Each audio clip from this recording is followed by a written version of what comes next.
SMA, donc structure multi-accueil de Barenton. Elle englobe 4 services. Elle englobe sur la partie inférieure l'EPN, l'espace public numérique, le RPE, relais petite enfance. Et ces 2 espaces deviennent, pendant la période des vacances, un espace à destination des préados.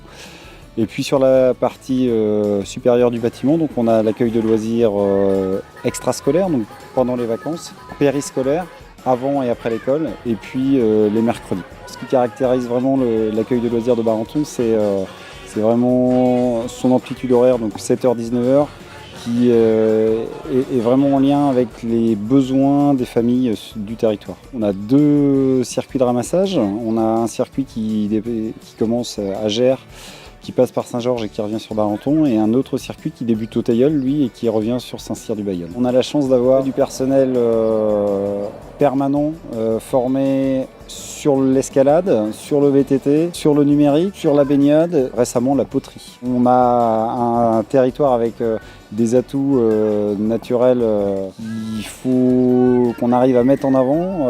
On a la fosse Artour, l'aiguille, et puis on a toute la partie musée, donc entre le musée du Poiret et puis le musée régional de la poterie. C'est un projet qui est en lien avec la communauté d'agglomération Mont-Saint-Michel-Normandie, que l'on appelle un projet éducatif.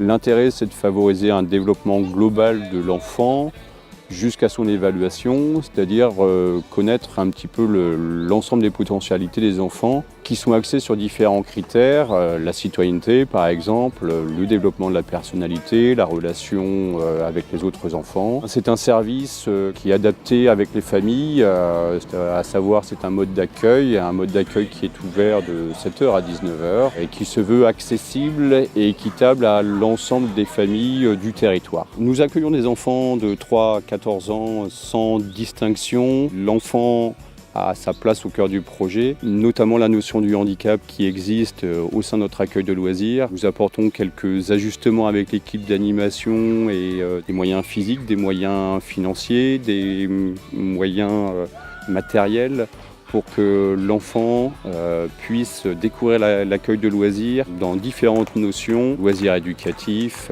partager des valeurs avec les autres enfants.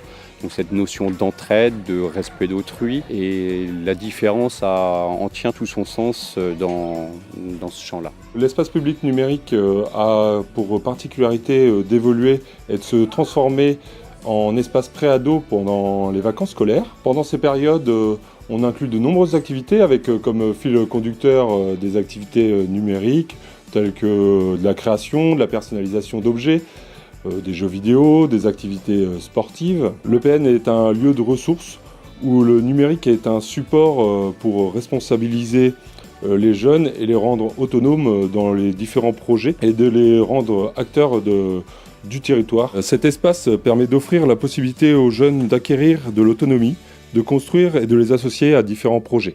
À bientôt sur tvie.tv.